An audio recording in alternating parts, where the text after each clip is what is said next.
Goed, dan gaan ons aan met ons werksaamhede en ons gaan vir Pieter Taljaard vra om sy paneel aan ons bekend te stel en die bespreking te lei. Asseblief, Pieter. Thank you, Chairperson, and welcome back. Hope the coffee was the right temperature and you enjoyed. With me today, I want to welcome Tony Esparella. We also have Steve Reno that's dialing in from the US. Steve, I hope you're online. Maybe they can give us an indication, but it's a very early morning for Steve that side. Then we have Frank Rottweiler from Bayer. Thanks, Frank, for traveling all the way here. Hope you will have a good visit to South Africa. And then Joseph from farmer from the Schweizer-Reneke area is going to introduce the topic. And then also Mr. Depaneng Sarage, which is here representing Delrat today. And he's standing in for DG Muketsa Ramasodi. So Mr. Sarage is the Chief Director, Quality and Inspection Services at the Department of Agriculture. So we have short videos to just introduce and say more about our prestige guest here today.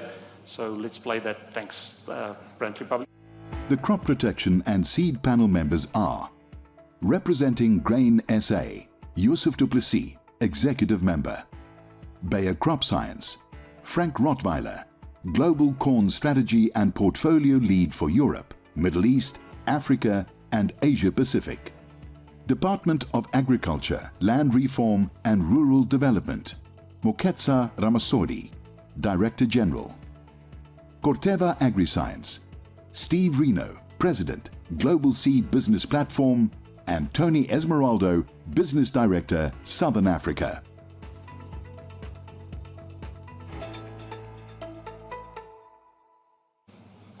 Yeah, so the whole purpose of this discussion this morning is really to look into the future. We have some of our trusted partners here, Bayer and Corteva, that's really responsible to enable you guys to play that pivotal role, to overproduce in this country in terms of grains. And we know how important grains is in the whole farming sector. So, but the challenge that we have seen, and you all have feel it, especially in the Western Cape, farmers are now gearing to plant in the next few weeks.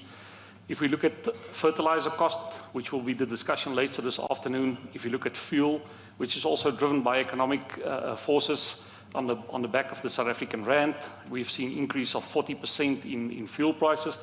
And the challenges are just there. Our independent information from Grain SA side that we have completed is, despite the fact that we have relatively strong commodity prices, if you do the calculation, there's really little margin left on that. And the only thing we can do is to produce more, to become more productive. And I think that's the whole purpose, as I said. We have these companies, they are just two, together with the department, that will assist us to drive these new innovations, but we need you. We are partners in this, and we need to take it forward. And for us, it's proud to say that we have been food secure for many years now. South African farmers do produce safe food. And I think that's the key thing, why we need these intelligent innovations, but based on scientific research, so that we can ensure that the food that we produce are safe. So Joseph, over to you. If you can just put this in perspective and see where we came from over the last 20, 25 years. Thanks, Joseph. Thank you, Mr. Chairman. Thank you for the opportunity to present the farmer's perspective here.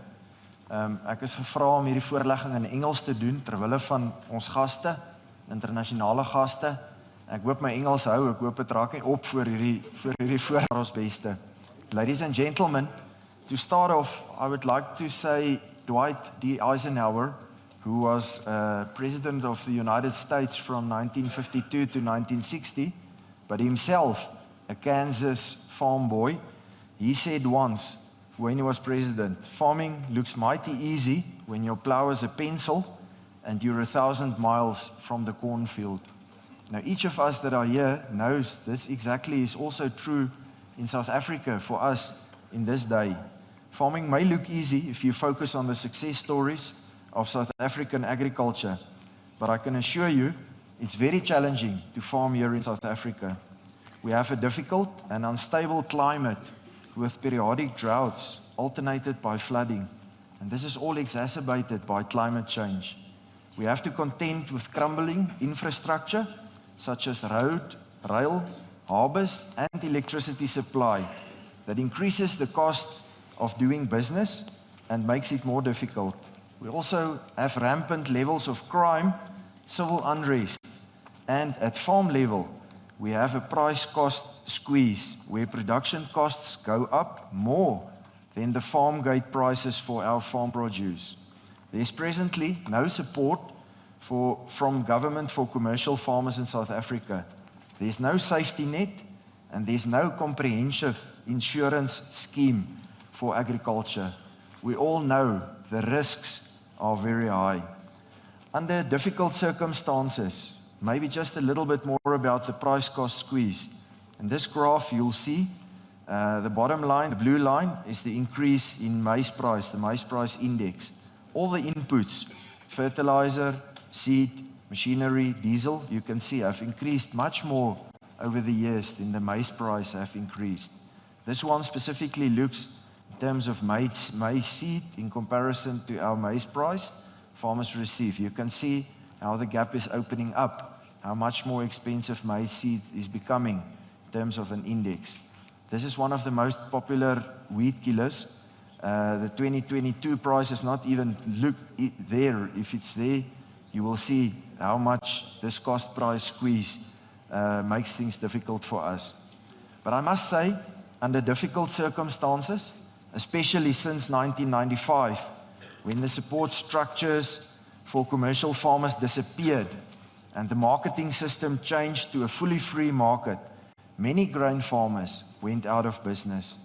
The farming businesses that failed were small, medium, and up to very large scale producers. Size was therefore not a determining factor who survived or who did not survive. In my district, Schweizer-Reneke, on the western side of the grain producing area, there were more than 100 farm units that produced more than 500 tons of grain in 1995. By 2015, 20 years later, only 52 were left. This is the sad news. The good news that we have is that those farms that survived had to adapt and became much more efficient in the production of grain, primarily maize. You will see on this graph the South African maize yield, national yield, how it increased over the past years. By the grace of God, on our own farm, the 10-year average maize yield increased. In the 1980s, it was 1.8 tons per hectare. In the 1990s, 2.4 tons per hectare. In the 2000s, it went up to 5.2 tons per hectare.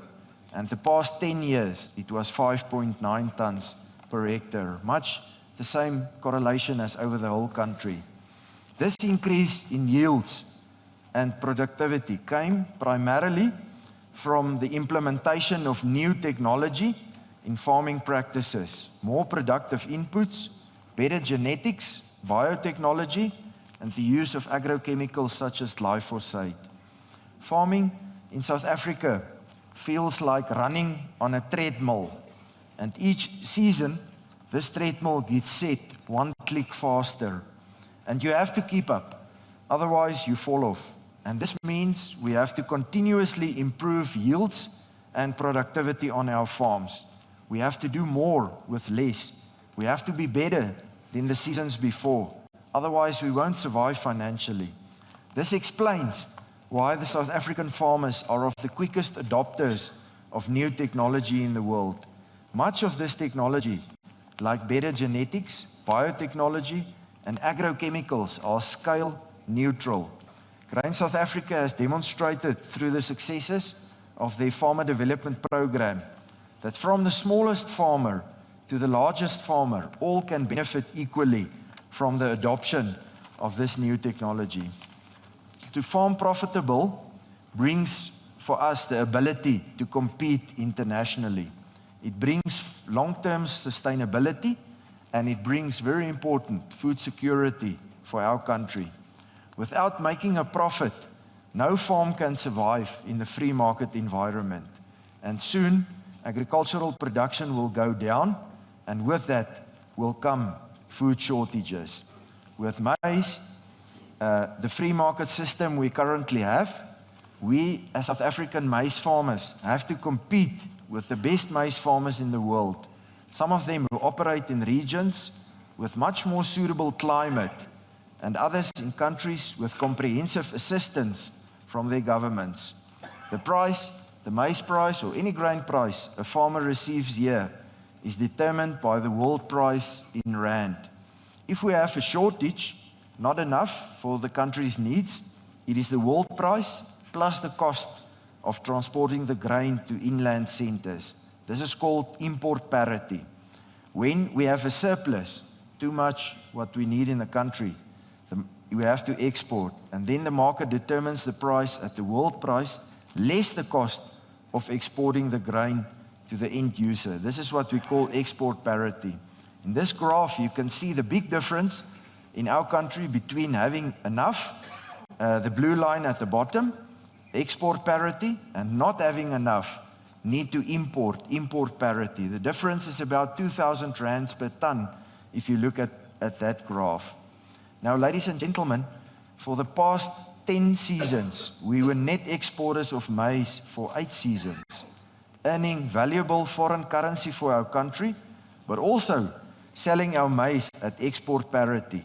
And that means many years having the cheapest maize in the world in the local market. And this, we must all say, is a massive advantage to a population with huge unemployment and poverty. Just think about it, to have abundance of your staple food at the cheapest possible price for 8 out of 10 years.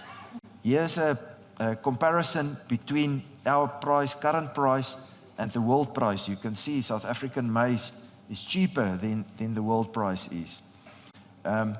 One thing we must discuss is food security. Food security and affordable food is extremely important in an urbanized country like ours, where 50 million out of the 60 million people have to buy everything they eat every day. You must listen carefully. 50 million out of 60 million people buy everything they eat every day.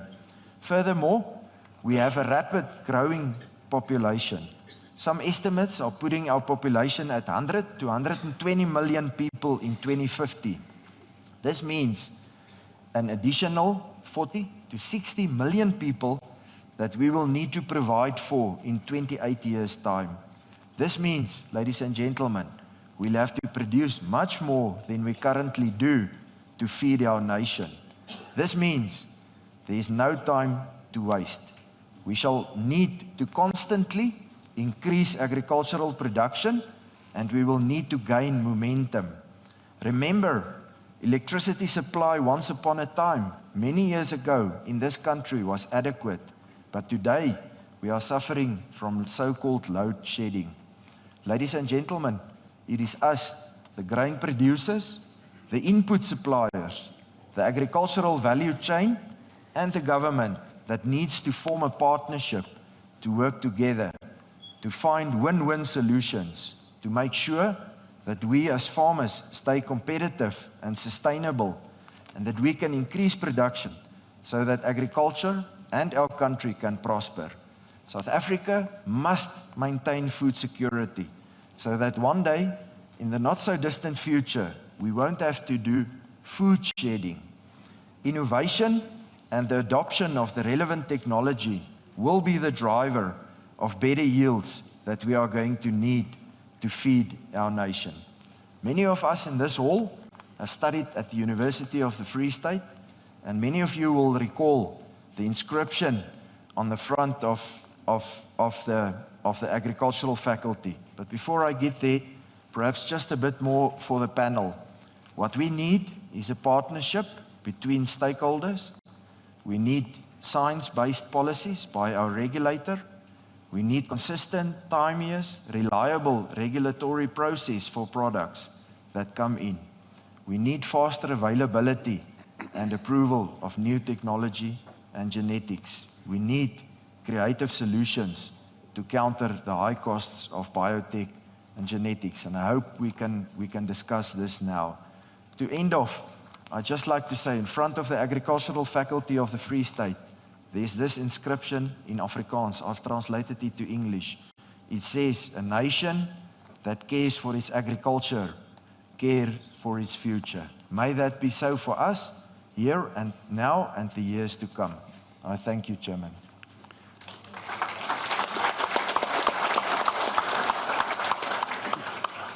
Well, thank you, Joseph. Indeed, very true. And I think we have seen all through COVID what is the real importance of agriculture, not only globally, but specifically in Africa. So, Steve online and Frank, Africa is a unique place, and we sit with additional challenges of infrastructure, legislation, safety challenges.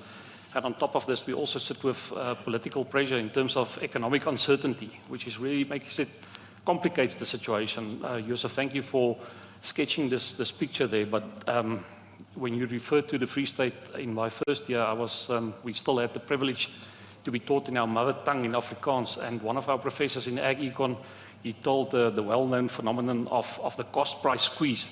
So Frank and Steve online, Afrikaans is a beautiful language. And so if you translate it into Afrikaans, the cost-price squeeze, it really refers to a pair of pliers that will punch you. But it was only quite later in my career that I realized that pliers is actually a piece of equipment called the borduzo, because it really can get you. So that's the situation. But Frank, as we said, Bayer Crop Science, Corteva is two of the most trusted partners globally to bring innovation. Please share with us some of the new ideas and innovations so that we can have a fruitful discussion today. Thanks. Thank you, Mr. Chairman. Goedemorgen. Good morning, everyone. Before I dive into my presentation, talking about sustainable and profitable solutions for South African agriculture, just a quick personal note.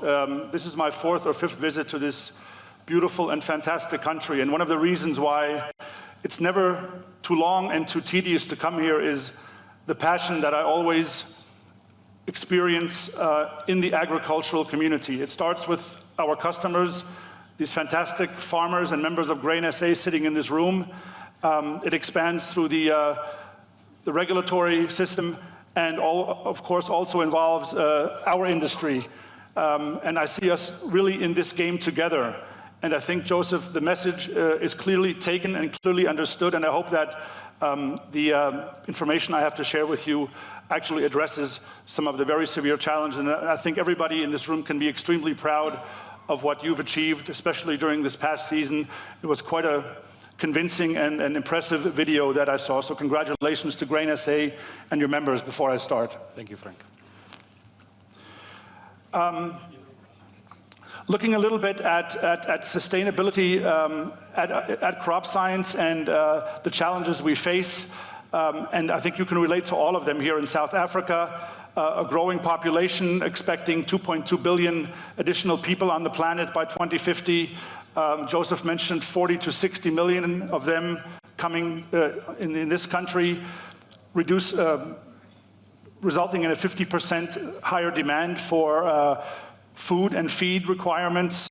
1/3 of the land is only able to be used globally for agriculture, and 75% of the freshwater resources that are devoted to crop or livestock production. So agriculture, while we can never get enough water, is the main consumer of the water we have on the planet. So we must actually treat this natural resource with utmost care going forward.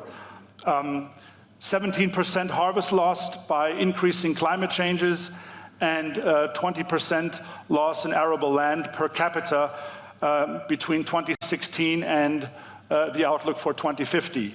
And all of this leads to the need to look at sustainability and to create sustainable and profitable solutions that not only meet societal needs, but most importantly, meet farmers' needs.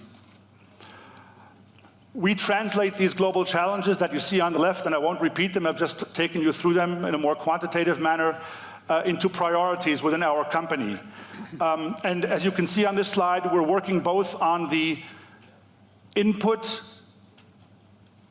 optimization side, so the maximization of your top line through increasing yields, but we're also simultaneously working on technologies that allow you in future to use our inputs more efficiently and also reduce costs, especially when we talk about certain crop protection applications.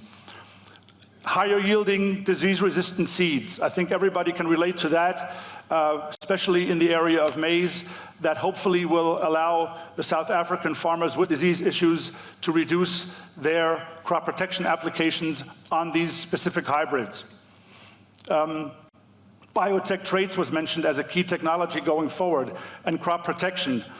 Biotech traits as our preferred option in Bayer to be able to protect maize, soybeans, cotton, other crops against pests, diseases, and allow the over-the-top use of very efficient herbicides. The example of glyphosate was mentioned at the very beginning. And this hopefully will also lead to a more efficient use of crop protection, kind of saying crop protection, yes, if needed, and only there where it's supposed to go, but then reducing the need or the application and avoiding the crop protection to be sprayed where it's not needed. So we're talking about precision application going forward. Fewer natural resources, I will come back to that with a concrete example on maize, what we're working on there. And then a new value pool for all of us going forward, which is extremely exciting in the area of carbon sequestration and carbon credits.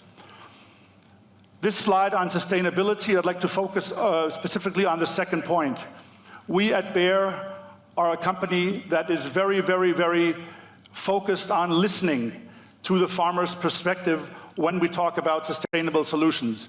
So while sustainability has to address the environment and the society, we need to make sure that these solutions also allow the South African farmer to keep producing profitably. Otherwise, we're not walking the same talk here. We have clear global targets which are also related to this country in terms of our sustainability targets. And what you see here basically are very clear reduction targets for carbon emissions of 30% by the end of this decade. We're also aiming to reduce the impact of our crop protection products equally by 30% by end of this decade. And here we will come back to the topic of precision application and things like that. And finally, and this is also a topic for South Africa, we are also committed to addressing the needs of our smallholder customers around the globe and have the ambition to reach over 100 million smallholders by the end of this decade. And the means of doing that you see in the circle on the right-hand side of this slide. We call it internally tailored solutions, and I think the word tailored is very important. Depending on where your farm is, which type of geography you're growing your crops in, what soil type you're dealing with, the precipitation situation, we are here to make recommendations that specifically meet the needs on each and every individual farm. And maybe something just to think about. Maybe the definition of 1 hectare in future is no longer 1 hectare. Maybe it's 3 square meters in terms of precision. Just think about that for a moment, and that is something that we really take seriously to really address the needs of farming going forward. Some of the examples I'd like to bring into the discussion here that we're working on. Only last year, we have deployed over 250 new maize hybrids to expand our leading seed position in this very, very important crop. And as you can see here in the red frame on the bottom middle of the slide, South Africa is for us one of the top 10 core markets when we talk about breeding new maize varieties from our R&D engine that we work on. And we're very proud of having the market share that we have, and we take this country as a leading country in terms of the receptiveness to new technology. I think this was clearly stated by all of the presentations we've heard so far. South African farmers are very, very keen to adapt new technology, and that's why this country has such a high priority for our company. Last week, we were very, very happy and proud to launch a new technology in soybeans. And in our video, you saw the Intacta Roundup Ready 2 Pro technology, which gives the South African soybean grower new ways to control Helicoverpa, the cotton bollworm in soybeans, but also other pests, and also allows the over-the-top usage of glyphosate to control the major weeds that you have in soybeans. And the claim, I think that you recall, is actually that we're saying on the average of what your soybean growers have been harvesting so far, Intacta 2 Pro allows up to a 20% increase on average in your soybean yields. So here again, working to increase the productivity, the output side, by higher yielding soybean varieties. This technology is something the South African maize farmers can look forward to in the next 1-2 years. It's the next generation of insect and herbicide control technology in corn. The technology called Tricepta, having 2 proteins that control both fall armyworm as well as the Busiola pest here in South Africa, and still allowing at the same time the farmer to continue to spray over the top glyphosate for broad spectrum weed control. I talked about before saving natural resources, and likely the most game-changing technology the industry will see, not only in South Africa but globally, is the short stature corn technology from Bayer, which we estimate to have a potential of well over 1 billion euros.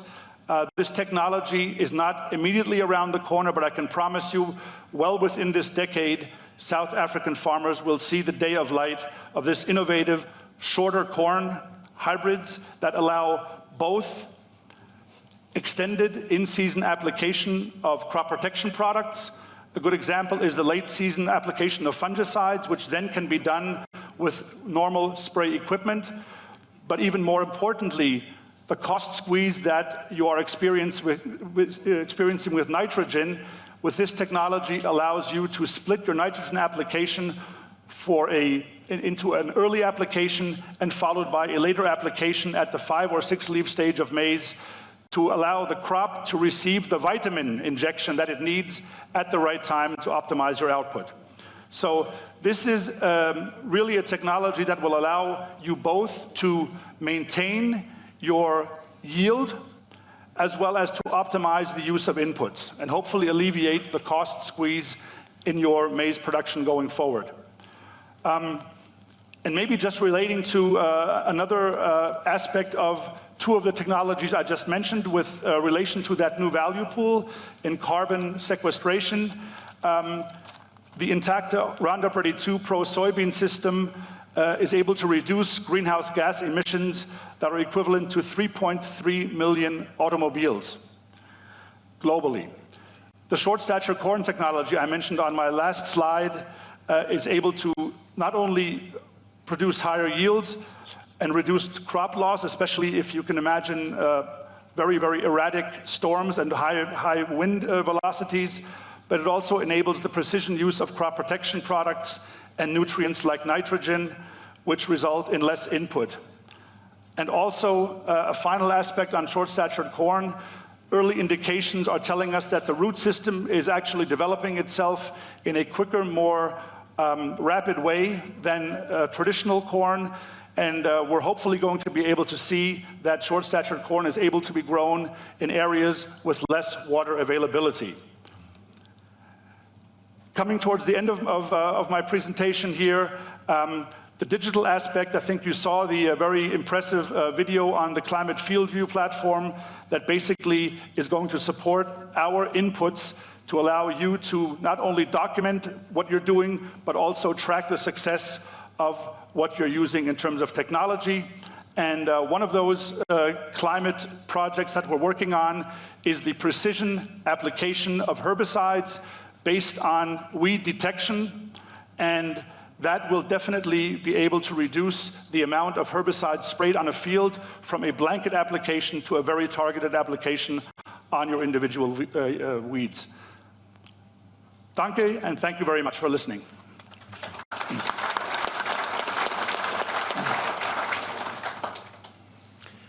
Yeah, Frank, on behalf of Bayer, thank you also for your company and for what you are doing and for the exciting new technologies. I was also looking up and saw a lot of farmers making notes specifically on carbon sequestration and short-statured corn.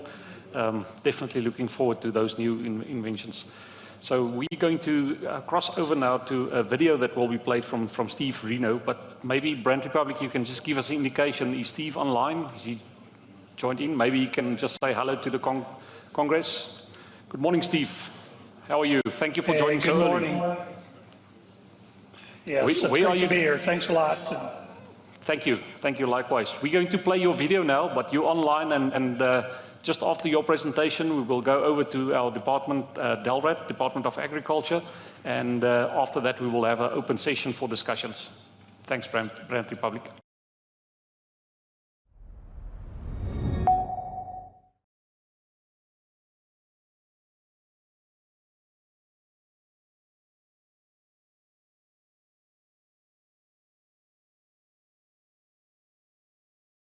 Hello, everyone.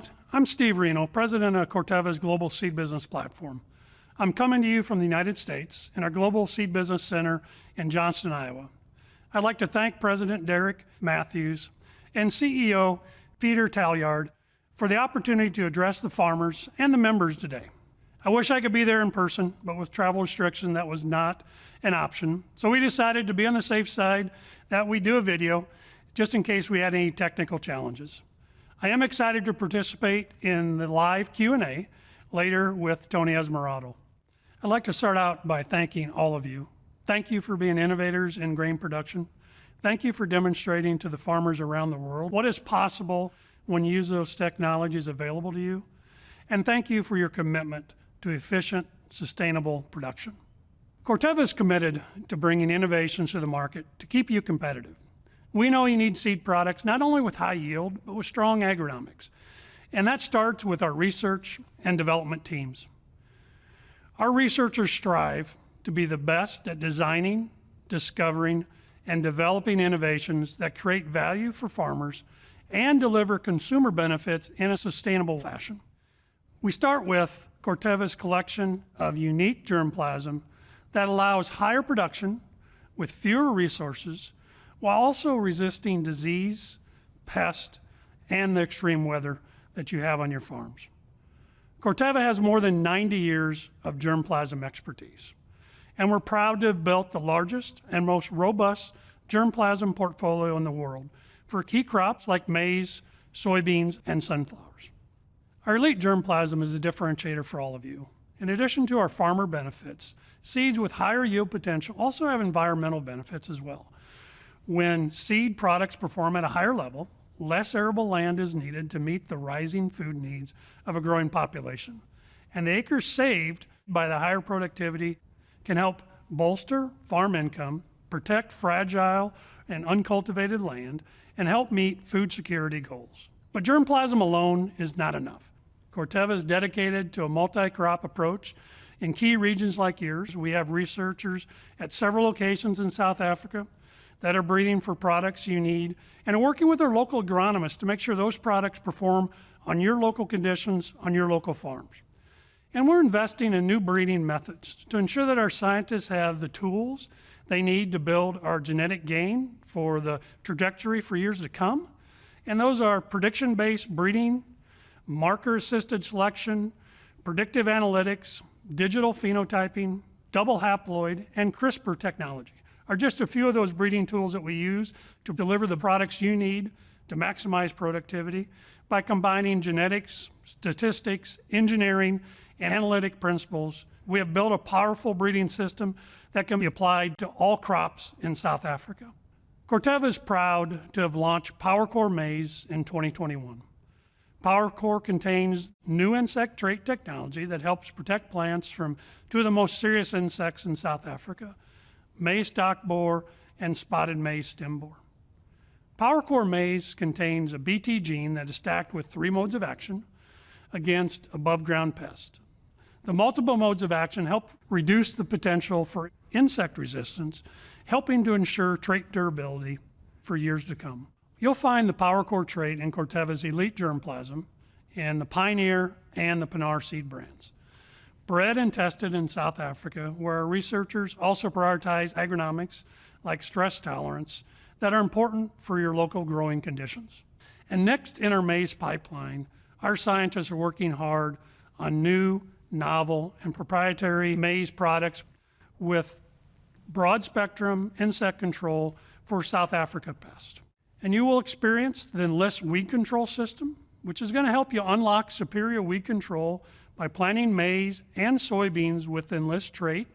You'll get the herbicide tolerance to 2,4-D-choline and glyphosate for more weed control options and greater flexibility. It's a better seed and herbicide system for your fields. On the soybean side, our pipeline includes Enlist E3 soybeans and Conkesta E3 soybeans. And like PowerCore, both Enlist E3 and Conkesta E3 soybeans will be available in Corteva's industry-leading germplasm. Conkesta is a robust trait that offers multiple modes of action, as well as broad-spectrum insect control, and when combined with Enlist E3 soybean trait, farmers will have the option of new herbicide solutions to manage increased weed pressure, as well as those tools to manage glyphosate-resistant weeds such as Amaranthus species. And we think you'll be pleased when you see the whole system all put together. And it's a great approach in soybeans for insect control, herbicide tolerance, and new herbicide tolerant options, and all combined with our elite germplasm.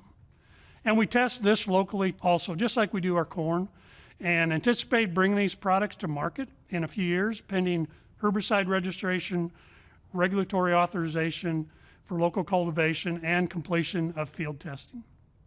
We're also proud of several things that are unique to Corteva in South Africa.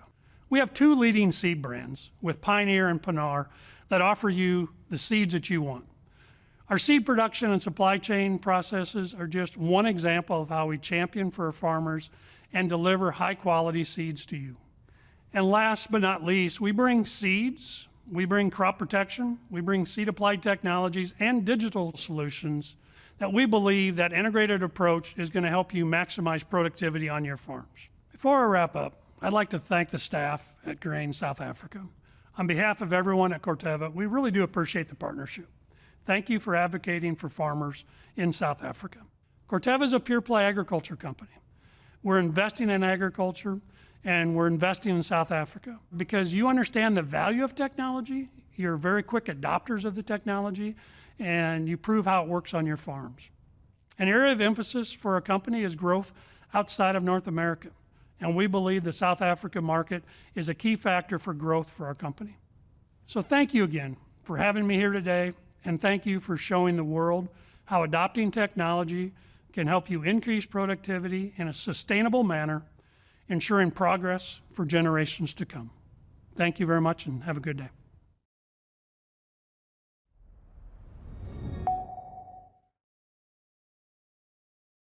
Steve, thank you again, and we would love to have you here. And Tony, thanks for joining us on stage today, but definitely also very exciting and a lot of options that will be provided to grain farmers in South Africa in the future in this multi-product and specifically also in crop rotation options in the future. So without further ado, Mr. Sarahi, again, thank you for joining us here today on behalf of Director General Moketsa Ramasodi.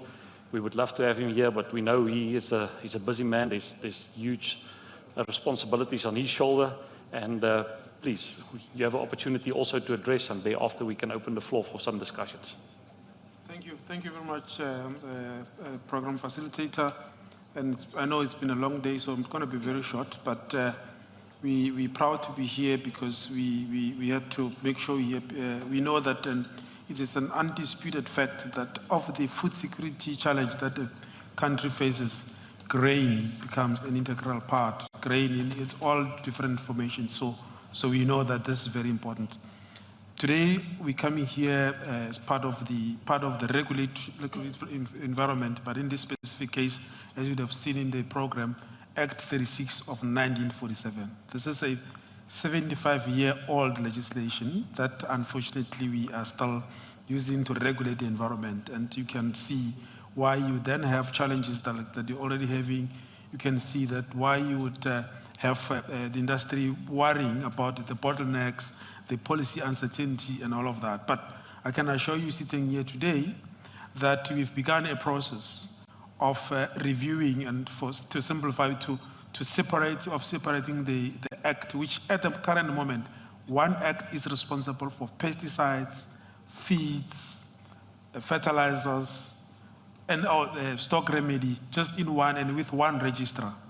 This you can see that it has brought a lot of challenges. But as you can see, in 75 years back, in 1947, there was definitely a need for all these important components of farming to be brought together. But as technology then and a lot of things happening and advancement happens, it now becomes important and necessary for us to separate the regulation of fertilizers from the regulation of pesticides and the regulation of farm feeds and everything else. And of course, I must warn you, unfortunately, that with every good intentions, there's always a little bit of unintended consequence.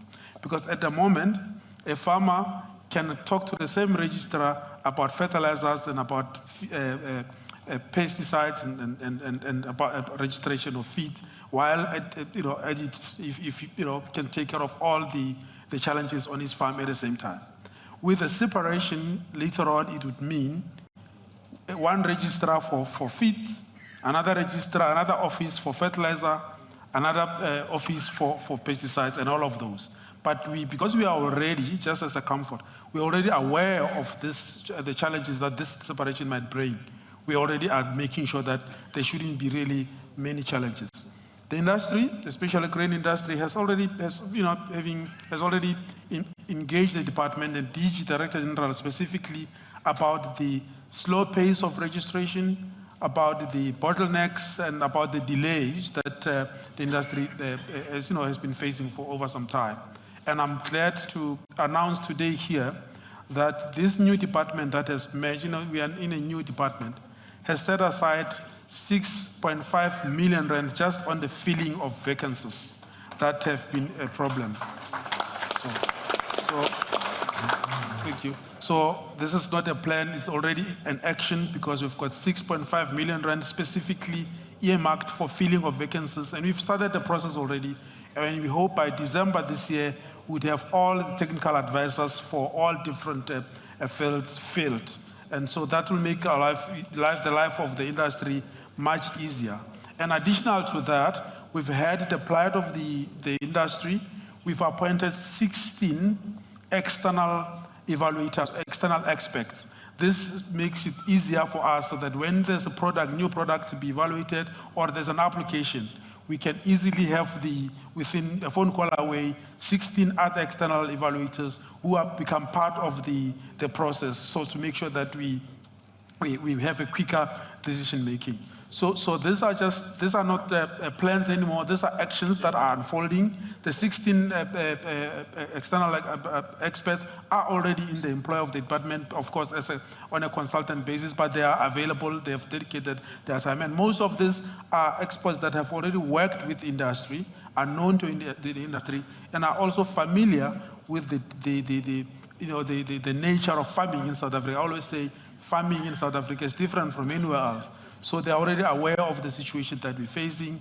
And I'm glad to also announce to Congress that as things stand today, there are pesticides and remedies for all known pests and diseases in the country. We are sure of that, and we've got that ready now. There are products already registered in the market, and we are innovating the registration process as well. We're coming up with an online system to ensure that we cut to chase, we shorten the red tape, the bureaucracy.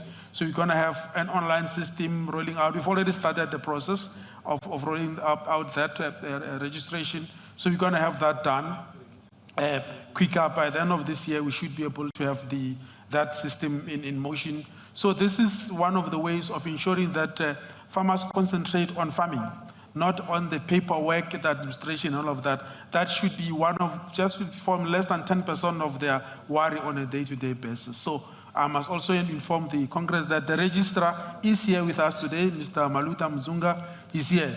So during tea break, if there are any other issues, we didn't leave him behind. He's here with us as part of the delegation from the department here.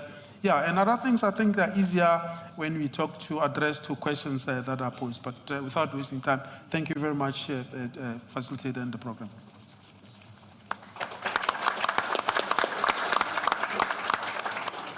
Thank you, Mr. Sarahi, and I'm very happy and to hear that you and the department are joined here today, and also welcome Jonathan, and to understand and show that you appreciate the importance of the role that the registrar plays in bringing this technology in a fast way to South Africa, and making sure that our food safety is of utmost importance, making sure that our competitiveness is improved by this registration. So I'm going to hand over now to the discussion. Maybe we can give the panel a quick round if they want to add something or some of their observations before we hand over to the floor for some questions.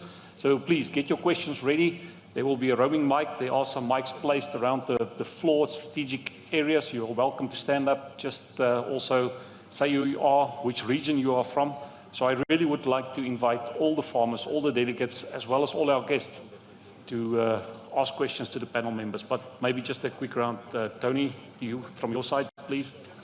Thank you. And Chief, I think Steve did explain it nicely, but I think the one issue that I would add that was mentioned previously is that we're actually a water scarce country, and climate is one of the biggest things that we need to manage over the next decade. So for me, it's not only about the right hybrid or variety, but the right product on the right hectare as well. So I think from a Corteva point of view, we've got the total range of products with the technologies. So that's something that we'll have to think about in the future. Is it appropriate to plant corn, wheat? What is the appropriate crop? And I think that multi-crop approach is something that we drive hard in a South African environment. Yeah, thanks, Tony. And I think the key thing today, we have heard a lot about seed and seed technology, but also I think the emphasis is on the crop protection products, how to protect that. And in the end, crop production, grain specifically in Africa, you've mentioned now the water scarce. The risk is the real big thing for a grain farmer in South Africa, what we sit with. So maybe, Frank, from your side, something else to add before we hand over to some questions? Yeah. As you saw from the presentation, our, let's say, major, what we would call game-changing innovation is coming in the area of maize and also soybeans. These are the two crops that we are investing very heavily in terms of breeding, biotechnology. I think also it's fair to say that crop protection does play a very important role as well. I did mention technologies to reduce the use of certain crop protection agents, to lower the cost level that you're facing at the moment, the increasing cost level. But here, I can assure you that we're also in crops like other cereal crops or canola, oats, barley, sunflower.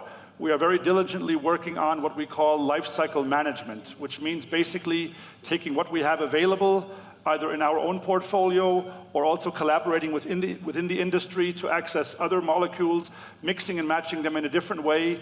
And why we do that is not only to provide new solutions, but also to ensure the utility of base compounds, for example, glyphosate. And this is maybe just something very, very important that we need to also learn from our experience from the Americas, for example. If we use one crop protection agent too often and without stewarding it properly in terms of mixing and rotating the chemistry, then that mode of action, that technology at a certain point in time becomes obsolete. And I think if there's one thing that South African agriculture needs to preserve, it's the value of the existing tools that you have available from our industry, especially in terms of broad spectrum weed control. So that's an additional aspect which maybe is important to consider. Thank you, Frank. Joseph, something else you observed today? Chairman, I think as a farmer, I'm very excited to see what's in the pipeline and what's coming. I can see that a lot of the new technologies is going to make a big difference in productivity. Will even help us to increase yields much more.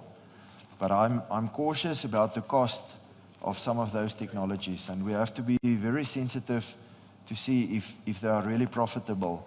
And I appreciate Mr. Rottweiler's comments that they are cost sensitive and they understand that our situation in South Africa is a bit different than from farmers that farm in the USA or continental Europe.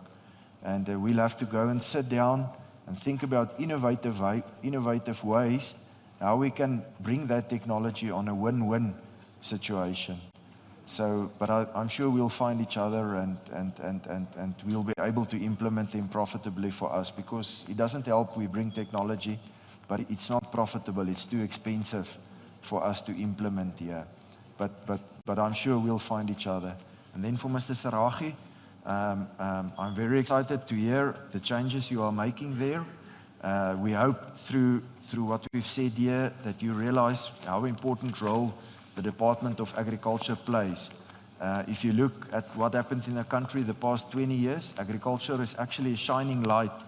And we need all the farmers in the country, from the smallest scale farmer who can farm 1 hectare to the largest commercial farmers. And much of this technology, as we've said, is scale neutral. But we have to be on the edge. We have to do more with less. We have to be quicker with the implementation. And that urgency we'd like to impart on you in the department. That urgency to get things more done, more quicker done. We appreciate the steps you are taking, and we hope that our partnership will bear fruit in future. Thank you. Thanks, Joseph. Mr. Saragi, before, I'm sure the questions are there, before we hand over to the floor, something else that you want to add? Yes. Thank you. I liked you see, as regulators, we find ourselves between the rock and hard place. At the same time, we must balance the registration of the innovation and the new chemicals and all of that. But at the same time, we also have to balance that against the environmentalist. And I liked Bayer's statement that, in trying, I'm paraphrasing, but that you don't want to starve the planet while trying to feed the world. So this is the challenge that we need to continuously balance, so that South Africa is unique. And so far, I like it. We know now that be it from the fruit industry, from the grain industry, we are known all over the world of how our best products that we can compete with other countries. So we don't want to drop the ball.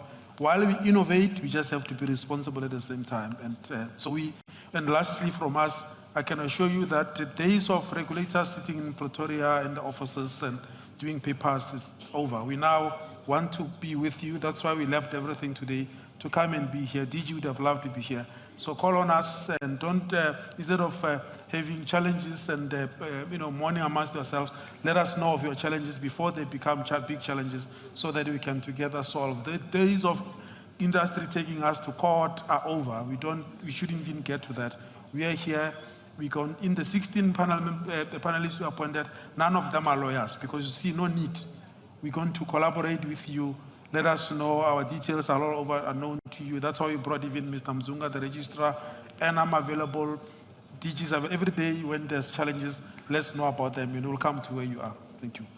Mr. Saragi, thank you very much. We appreciate that balance that you are talking about, and we also understand that. So, I'm sure there's a lot of burning questions from the floor. Just by the raise of your hand, you can raise your hand, and we'll give you opportunity. So please, the panel is available. We've got 25 minutes left for this discussion. There's plenty of time. Richard, are you allowed there from the floor? Yeah, please go ahead. Thank you, Peter. My question goes to the department and the registration process and management of 36. I saw an interesting statistic, and I can't remember offhand the exact number, but we've been producing soyas as an argument since the mid-40s and have produced 17 million tons to date in this country. And that sort of number is equivalent of what some of the South American countries produce in a year. The process to have products registered, in my opinion, is in need of a total revamp and a bolstering and acceptance of the work that's done in very rigid economies and markets like the European market, where MRLs, etc., are highly monitored and a lot of work done. I know there's a climate condition, but we need access to products quicker and at a fraction of the cost and the complexity that it takes international companies to do it. And I'd like comments maybe from the other panelists as well on that. Thank you. Thank you, Richard. Mr. Saragi, do you maybe want to respond? Yes, thank you very much. That's true. The process of registering new products takes longer, and we are aware, like I said earlier, it's one thing that we are going to, and I can simply just be blunt.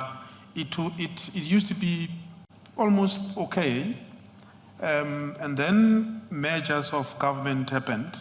First, we were merged with forestry and fisheries, and that process just takes you unnecessarily too long for you to then become fully functional in one department. The delays then leads to us not being able to fill critical vacancies. That's the one problem. The other positive, it's a problem, but it's a positive, is that the very industry then poaches all our experts. Most of our experts then get poached by the industry, they go into the industry. We then have to rerun the whole process again and fill the vacancies, but we're going to do that. So what makes the registration process long? Two things. One is that, of course, the issue of vacancies, and now we will be introducing the online system. But the other problem is applicants not providing all the information at the go.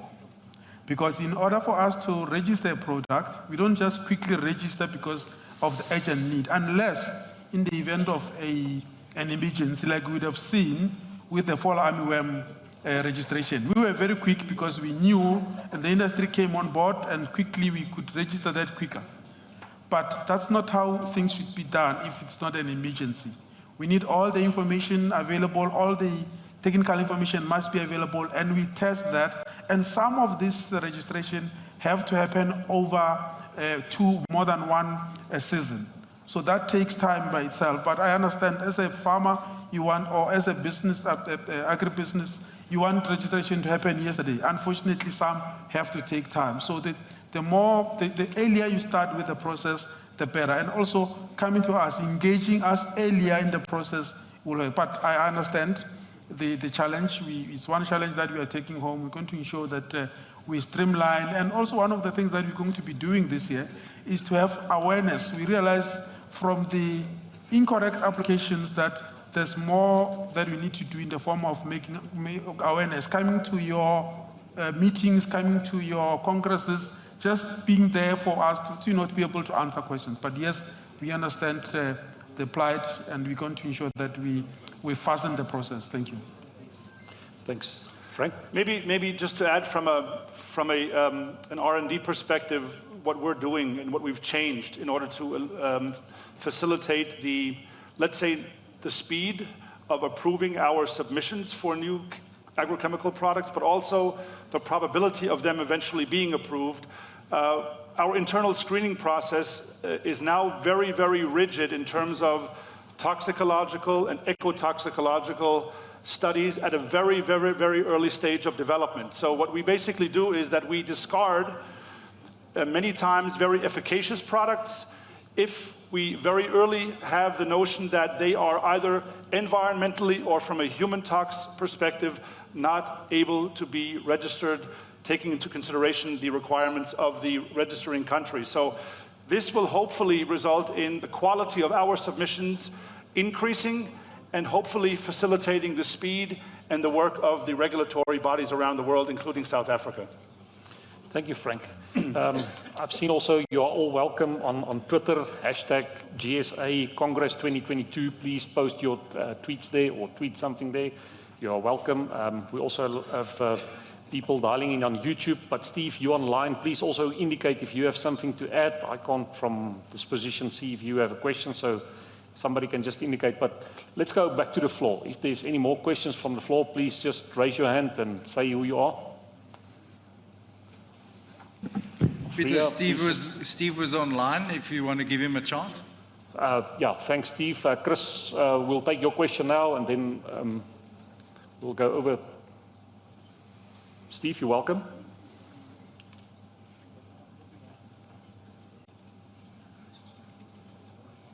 Yes, can you hear me?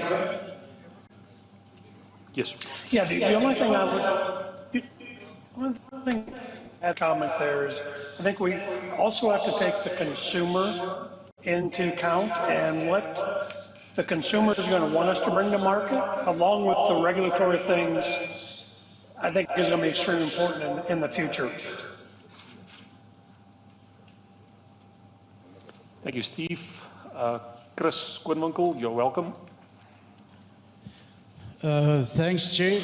My name is Chris Quinwinkel. I'm a representative of Region 21.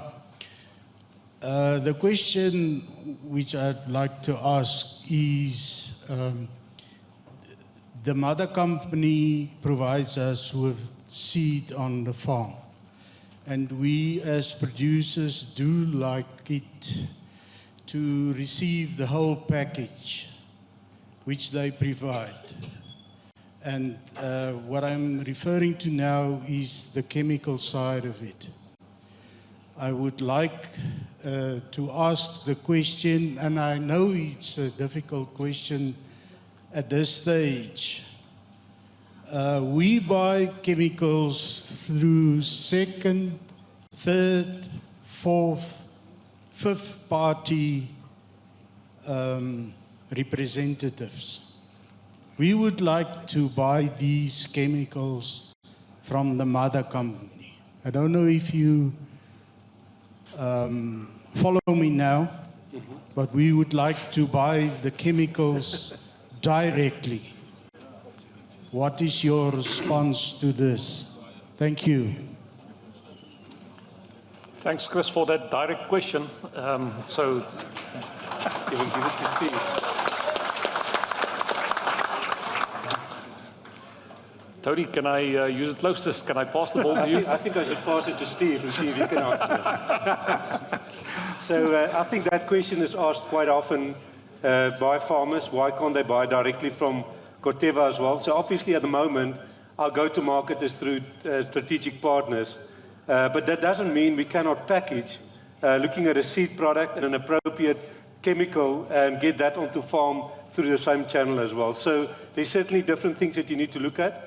One of the things that I think was mentioned earlier is that if you keep on using the one molecule resistance, how do you manage that? And then secondly, I think that there needs to be farmer's choice, and you need to have a complete portfolio in terms of covering all the crops that I don't always think exist within one company. So it's been a discussion, and I think Derek and some of the Grain SA focus already engaged us on that. So we're thinking about all the time, but that's how it works at the moment. Yeah.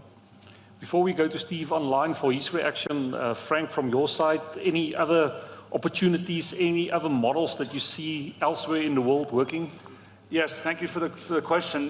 Very, very important question, and something we really are discussing almost day and night, I would say, around the world, saying, you know, how do we see the roles of the different value chain players in agriculture evolving over the next 5 to 10 years? And I'm personally convinced that these roles are going to change. If you recall on one of my slides, you saw on the right-hand slide the word tailored solution, which is nothing else than matching our hybrids with our crop protection agents, and layered on top of that our digital enablement to really apply seeds and crop protection in the most sustainable and profitable way. As we work on providing more holistic solution packages to the farmers around the world instead of single products, for example, testing how a fungicide responds to a specific DeKalb hybrid. A lot of testing going on in different countries around the world. How can we change the application, as I mentioned, of herbicides being more precise on certain crops? As we develop these packages, certainly the discussion comes up, do we then have the right and maybe also the need to go more directly in terms of financial transaction with such a package to the farmer? I think we do, but having said that, we must do it in a way that we keep all of the existing value chain players at least complacent and discuss together what are the roles and future of growers, of dealers, and of the industry. And I think we have a good basis in terms of research and innovation to really jointly and openly discuss new business models and new value capture models going forward. Thank you, Steve. Certainly risk and value plays a big role in all the roles players. But Steve, online, maybe do you want to add something? Yeah, I think the only thing that I would add to that is every person in the value chain, we've got to make sure that there's no waste there, and that as a grower, you're seeing value for each piece of that. So I agree completely. I think the value chain is going to change as we go forward, and we've got to make sure there is no waste, and that you as a grower sees value in that as we go forward also. So that'd probably be the only piece that I'd add, but I do believe we will evolve as we go forward with the new technologies, with the digital tools that we have coming. Thanks, Steve. Mr. Sarahi, maybe there's also some implications, no comment from you at this side, but maybe in the future some interesting things to consider in the Act also in terms of the responsibility of making sure, and especially back to Steve, your point on the stewardship that you mentioned, you at both and Frank. Thanks, Chris, for that question. Other questions from the floor? There was a hand here in the middle table. I think this hand was first here. Please, ma'am, please just, where's the closest mic?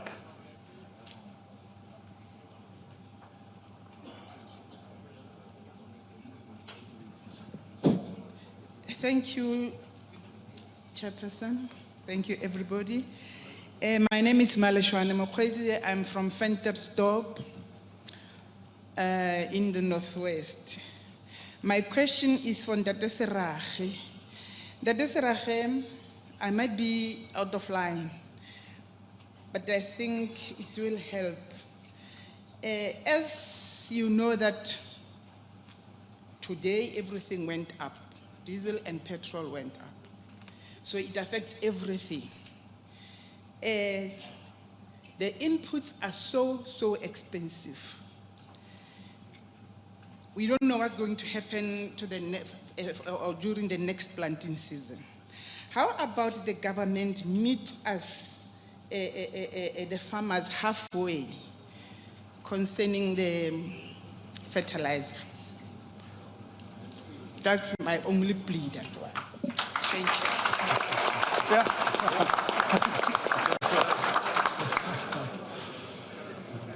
Mr. Sarahi, just before you respond, I see a hand there from Richard Krieger. Peter, Richard. Thank you, Chair. I think I want to add on to Chris Schonwinkel's comments, if I can, Chair. And I think it's about the transparency of pricing from supplier or innovator to farmer level. And specifically, then we've done initial work, and it's been publicized, where we do a price comparison between producers and what they're paying for a specific name-branded chemical within the market. And the discrepancies and the difference we're seeing on pricing are astronomical and very, very concerning. Chair, and then I'd like to as well take a little bit of latitude here, if you allow me, to request producers to partake in that survey, that we can build a data bank of information with regards to pricing and what you pay for chemicals, etc. It is handled on a confidential basis, and I would request that they partake, that we can get a clear picture of pricing within the market. So thank you that I can take an editorial for Grain SA. Thanks. Thank you, Richard. Can we, Mr. Sarahi, can we go back to the question from the lady from Ventersdorp, please, on the fertilizer, maybe if you want to respond? Yes, yeah. Look, it's a reality. It's a real question. The cost of inputs, unfortunately, are high. This discussion is taking place at the government higher level up, especially the cost of fertilizer in the country. As regulators, unfortunately, we just have to make sure that the playing field is level, at least from the regulatory point of view. But from the food security point of view, which is another wing of the same department, there are attempts of trying to assist farmers. It may not necessarily be about giving fertilizer subsidy or pesticide subsidy, but there are grants that are available. Some of you would know that I also worked in the Northwest for quite some time. And when I worked there as the head of the department, we made sure that farmers, irrespective of race, those who come forward looking for subsidy, not subsidy but for grant, would have done the same. So Ventersdorp is part of Northwest, and I know the MEC there is very passionate about especially female farmers. There shouldn't be a problem with them assisting with, it won't be fertilizer, but it would be just input, general input grant to assist farmers. But the government is actually helping. Maybe you just need to know which offices to go to, but we can assist in going forward and also working with Grain SA. There was actually a partnership of Northwest Department with Grain SA back then. Even when I was head of department, there were attempts of resuscitating that need because Northwest, Free State, and Mpumalanga were elevated as the provinces that have to ensure that their grain production is enhanced. So that discussion, I guess we should, from Grain SA level, through the national department, we should look at it, something that we can look into. Thank you, Mr. Sarate. So there's a lot of questions. Jan George, you're welcome. Thank you, Chair. Yes, I'm from Region 5 in the West, and I don't have a question, it's more of a concern. And maybe the guys from Corteva and maybe Mr. Rothweiler can just help to shed some light on that. And that's a concern of sclerotina on sunflower with the hectares that went up. I think we're a big producer of sunflowers, and that even in the soya side, it's a big concern. And just maybe to get a pledge that there's navorsing, the English research being done on that part, because that's a big concern for us as farmers. Thank you. Thank you, Jan George. Yeah, Tony, I know both your teams, Frank, your teams are also in the hall. You're welcome to also respond, but the question specifically on sclerotinia on sunflower. This year, I think it's one of the highest, Joseph, if you help me, 620,000 hectares that was planted this year in sunflower, and we're looking for the day that we're going to plant 1 million hectares of soy in South Africa. But I think that's a big concern and really a big need from that side. Tony? Yes, so I think obviously you guys may know Louis Koenraad, who's our breeder on sunflowers, that participates in all the workshops with Grain SA as well. So obviously one way to approach it is to look at it from a breeding point of view, and is there, in terms of native traits, a way to address that. Now, I think we're a bit away from that, but there's a lot of work going into that and see whether we can get natural traits to get resistance against that. I think it's a problem for us. I think we focus on that, but I think it'll take a while before we do have a solution in terms of, especially from the genetics point of view. Thanks, Tony. And we know what the value for oilseeds nowadays is. Frank, maybe some learnings from other parts of the world that you have seen? Yeah, and maybe to complement what Tony just mentioned from the breeding native trait side, what we definitely are committed to, and we have quite a significant franchise already in Brazil established with our fungicide business in soybeans. I think it's worthwhile taking the learnings, and this is something we will discuss here within our South African team. What are we doing successfully to manage the major disease complexes that we have in Brazil?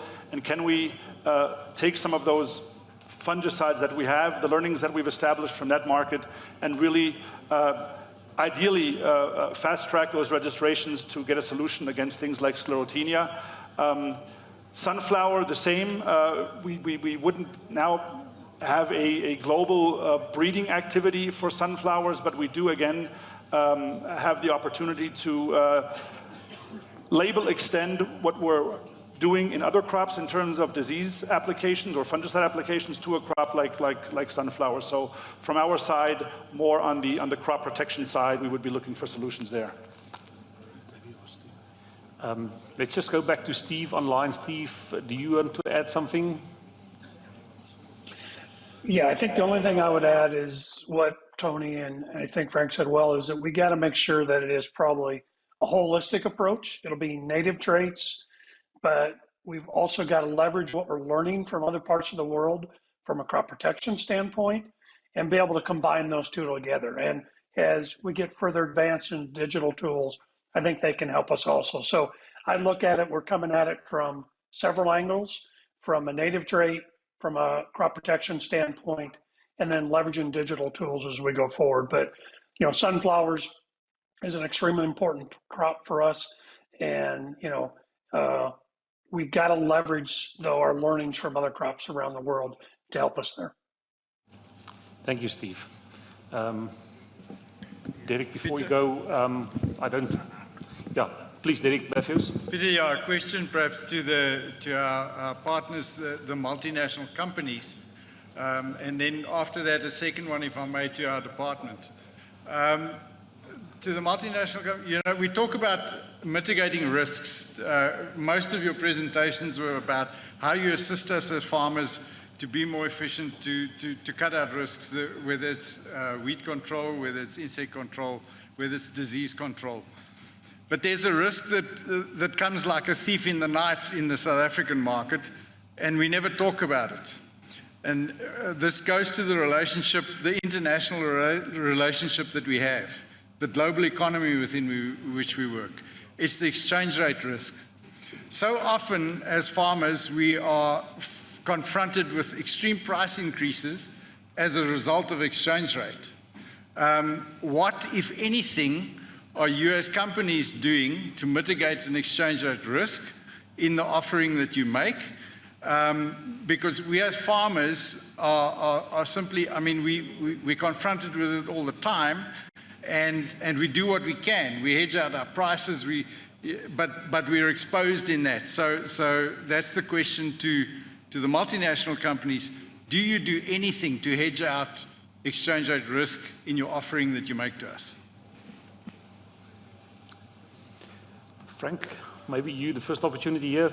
Then Yeah, you go to Tony. it's a very appropriate and important question that Derek is asking here, and it's well recognized. And we have several countries that are facing, because of devaluation of local currencies, we have Latin American countries having that situation. And what we try to do, similarly to what Grain SA does, is of course hedge our major currencies in terms of being able to absorb certain devaluations, and in which way, shape, or form we then react flexibly to local currency risks is something that we basically very diligently discuss within our local organizations, because here there's no one size fits all. There's no global recipe to solve these issues, and we recognize the situation here in South Africa, and that is something that we would typically then discuss within our local commercial organization to see in whichever way, shape, or form we can somehow contribute to relieving some of that pressure. Thank you, Frank. Tony? Yes, so let me start from a seed point of view. So obviously I think it's a well-known fact that about 90% of our seed are produced locally. So the dollar is not necessarily impacting us, but then we need to understand that the growers in South Africa want commodity prices. So the commodity prices, especially like soy and sunflower at the moment, those are the type of prices that we pay for producing seed locally. So we try and mitigate it through that process. I think the other component, except just the dollar, is if you look at the crop protection molecules, the disruption in the supply chain is impacting everybody, cost of flying stuff in. We do not have any hedging against that, but I think we try and take as much as possible in terms of that. As we know, the molecules are mostly produced on other continents. So I think there could be some flexibility around that, but we'll always be impacted in terms of that. Our approach in Corteva is obviously we see as much as possible that we can absorb and not giving all of that through to the growers. Yes. Thanks. I'm also going to give the opportunity, Steve, maybe online. Do you have something to add? Yeah, I think Tony said it extremely well. From a seed standpoint, you know, we produce locally, so you know that's within local currency. The supply chain right now, especially on the crop protection products, is probably where we're seeing that bigger impact. And we do work globally as far as, is there some opportunity for us to do some hedging in local currency? You know, it's probably a combination of those three things, but from a seed standpoint, you know, it's kind of natural hedging when we're producing locally around the world. Thank you, Steve. Let's go back to the floor. Derek, maybe I saw your light. Yeah, Peter, maybe if I can then just ask my second question to Mr. Siragi. So you hear today the need that we have as farmers. Our profitability is under extreme pressure. And in fact, the department as it is standing in between us and solutions. What is it that we can do? You've now said that we're going to fill positions, but what is in the spirit of public-private partnership, what is it that we can do or what is it that you will be doing to speed up that process to resolve this as soon as possible? Because really, you know, this is a single stumbling block that is really directly in the way of solutions that are already on the table. Mr. Saragi, you want to respond? Yes, I'm very aware that the issue of the backlog and the issue of registration, it's a typical, and every farmer is worried. Like I said earlier, 40% of that problem arises from the application process. It's either that if I take you to the office of the registrar and just show you the toing and the froing in form of incorrect applications, that adds to 40% of the delay, and we shoulder the 60%, which we already have a solution for. And unfortunately, because of what I've already alluded to, the delays in the moratorium and filling of vacancies, which resulted from the merger of the departments, fortunately, that is over now. We've got the money. It's ring-fenced. It's for us to fill the vacancies. And we also have money to have 16 technical experts that would assist us to quickly evaluate applications. So those 16 technical experts won't be of any help if the application process or the application is not correctly done. So we need to have that sorted. But the online system will assist that, because it will then help instead of spending all the time and sending documents to Pretoria only to realize that some documents are missing or incomplete. The system would assist you to already make sure that the application process is done correctly. And once it reaches our offices, then we take it to the 16 external experts that we have to help. This was never done before. So this is a step in ensuring that the processing of applications is quicker than it used to be. We are aware, we very much are aware that there's delays at the moment. But I can give a time frame. I don't like giving time frames, but as far as filling of the vacancies is concerned, by December we would have all vacancies filled. That one I can assure you. And I can't unfortunately say the online system has already started. Actually, module 1 is already being tested. So we may have the online system earlier than December, and we will have all vacancies filled by December. So we should be, by the time of the planting season this year, we should already be seeing a lot of developments and advancement. Thank you. Thank you, Mr. Saragi. Definitely looking forward to the light at the end of the tunnel there. And also, as always, I think the commitment from private sector, from industry is there to support where we can help, and let's keep the channels open. Tony, you want to add? Let me just add to that. I think it's encouraging to hear that there's plans in place to address it. I think one important forum is that if you think about the seed industry registering varieties, looking at biotech traits that needs to be registered, I would encourage the department to work with industry bodies like CropLife. I think there's a lot of discussions, there's good ideas, even with Sansor, in terms of building that relationship and jointly through the private sector and the industry and the department to work on this new plan to implement that. Thanks, Tony. Let's go back to the floor. Tertius, I saw your hand. There's somebody ready at the mic, please. Good afternoon, Chair. I'm Peter Albert Botha from Bultfontein, Region 20. My question is just for Mr. Rottweiler.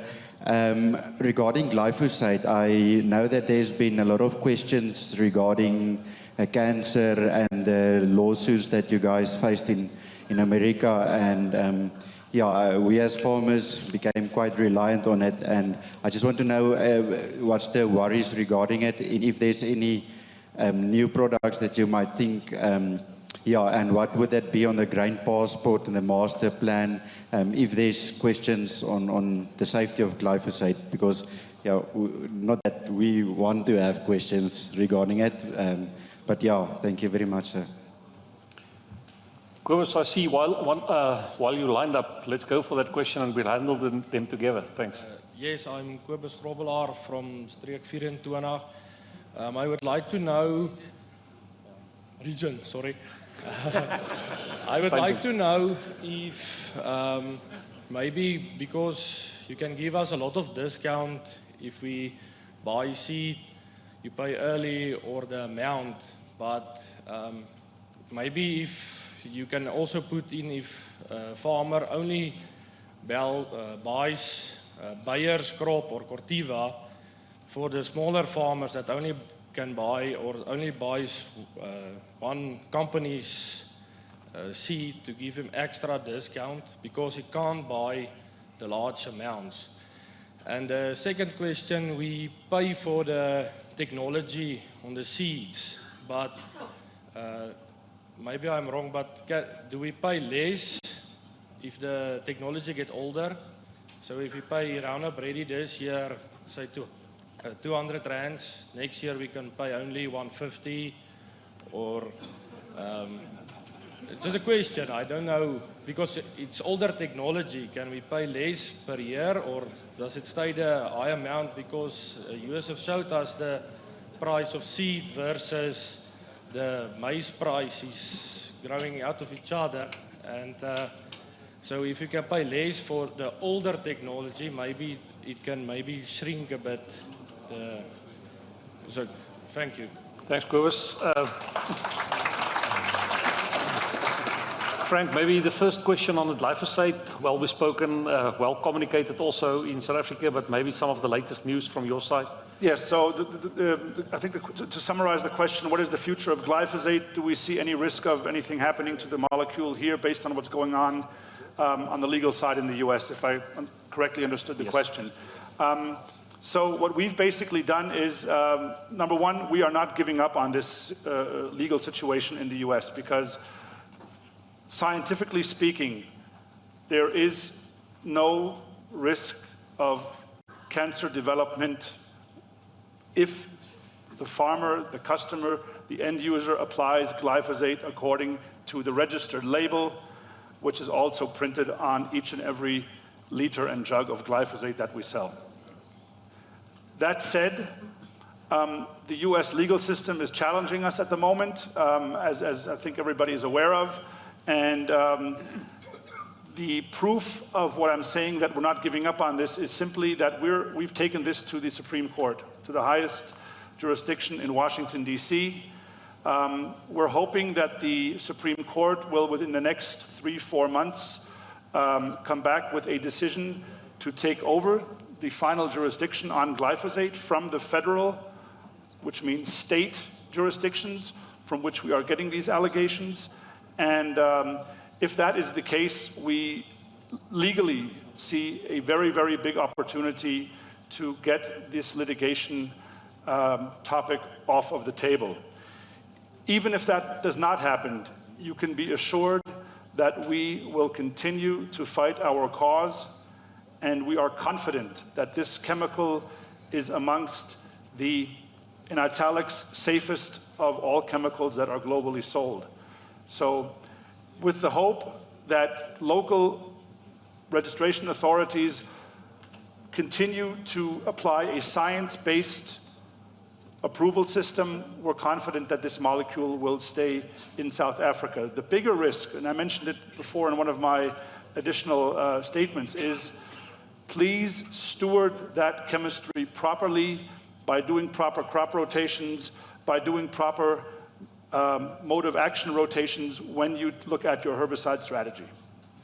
I think definitely that integrated weed management is a key thing and a focus, because we have seen it with some hot weeds coming in, if I can call it that way. Yeah. Before I give you an opportunity to respond to Cobus' question, which is mainly on the pricing and looking at the value and of all the technology, Steve, I'm sure online you have heard the question. Maybe you first want to respond on your pricing methodologies, your strategies. Also, if I can add to that, what do you see globally happening in other parts of the world? How are you forming this partnership with farmers, the way you look at value and thinking about technology getting older? Thanks. No, I think it's a very valid question. And, you know, as we look at how we price, is at the end of the day, the growers have to see value there. So traditionally, yes, as we bring new technology to the market, you know, it will be, you know, at a higher price. And, you know, as products age or as products get older, you know, they're at a different price differential. You know, the question comes though, what is the value of that new product for you as a grower versus something that, that may be a little bit older technology. And that's where the partnership has to come into play. And, whether it's, in the Americas or whether it's in South Africa or it's in Europe, that continues to be the challenge that we have. But at the end of the day, you as a grower is going to vote with your pocketbook, and we got to make sure that the value is there from the new technologies, and the investment we're making, we got to make sure that you see that value also. But as we have some older technologies in the marketplace, there usually is a value spread, between those. Thanks, Steve. This is key to understand, Frank. Before we go to the last question, maybe an opportunity for you to respond on this. Yeah. Basically, I'd like to just more or less refer to what Steve said from Corteva's standpoint, which is basically also the same philosophy that we follow. New technology, the pricing of that is based on a value proposition that is derived from the many thousands of field tests and R&D results that we've received. And it's always priced to a point where there has to be space for the grower to increase profitability, but there also has to be space for our company to make sure that our margin is of such that we can continue to drive innovation. Because if we start getting into a negative price spiral, to be very open and frank here with the audience, then our R&D activities are also at a point where we cannot sustain the degree of innovation that we increasingly need when we talk about not only performance increases or enhancement, but also addressing the sustainability issues that we've talked about today. So that's a little bit just adding a little bit more context, but in essence, fully in line with what the colleagues from Corteva mentioned here. Niku, my time is on empty, and I know there was one question from table 5. No more questions. Okay, one more question. Table 5. Thanks. Yes, Thomas? Ja, my name is Thomas van Amersfoort, Region 29. Ek het net bietjie vraag daarso voor. Daai goed van die pryse is 'n moeilikheid. Ek dink die mense of die saad, diesel, alles daai goed van die government. Ek dink nie van ons van die farming nie. Laas jaar het gepraat van die almal die besigheid die gaan onder.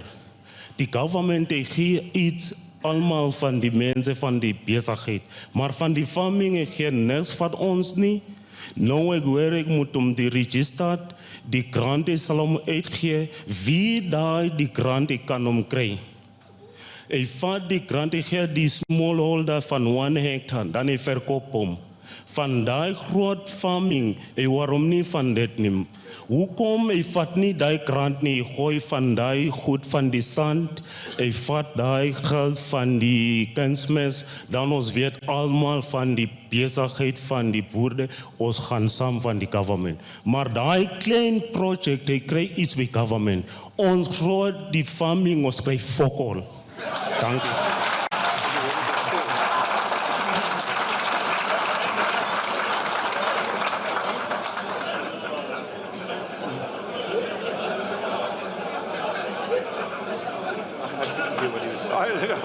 Thomas, didn't catch that. Thank you, Thomas. Frank, luckily that question wasn't addressed at you. I understand. Mr. Saragi, but I'm sure you heard the Afrikaans there.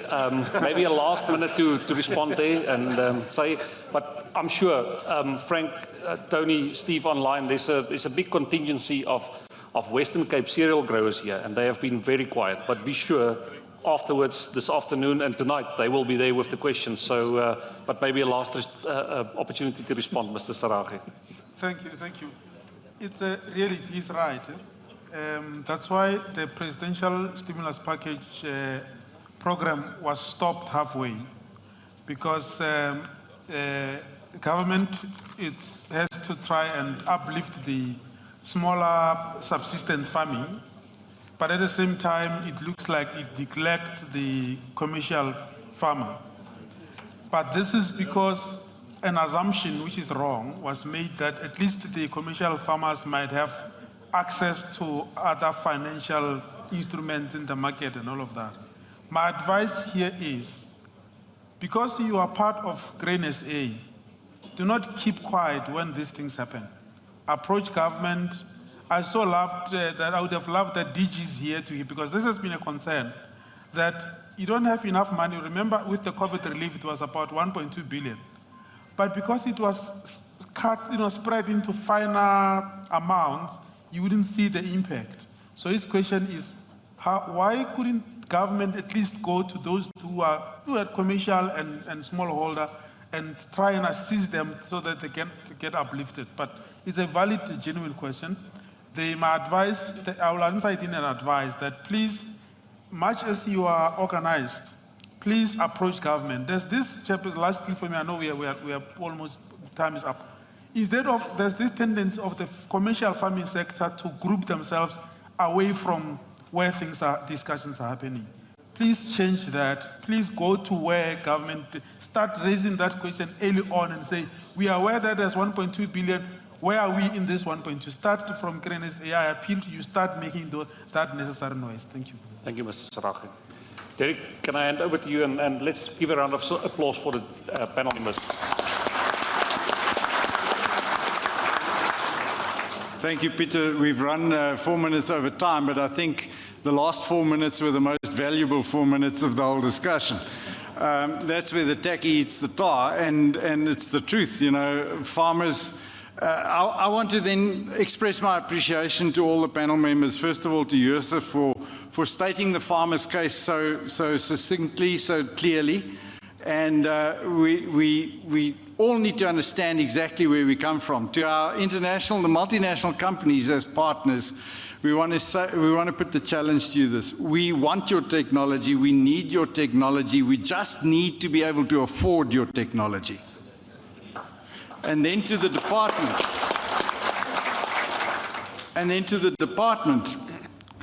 Mr. Sarachi, we appreciate your presence here today immensely.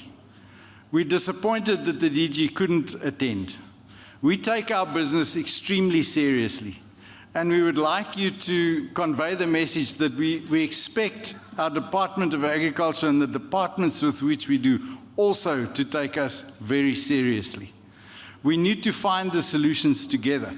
Government often talks about public-private partnerships. I know that that the industry stretched out a hand specifically to the registrar, and there was no fruit from that exercise. So please, let us take hands, let us build the future together. My sincere appreciation to each and every member of this panel for the discussion today. I thank you.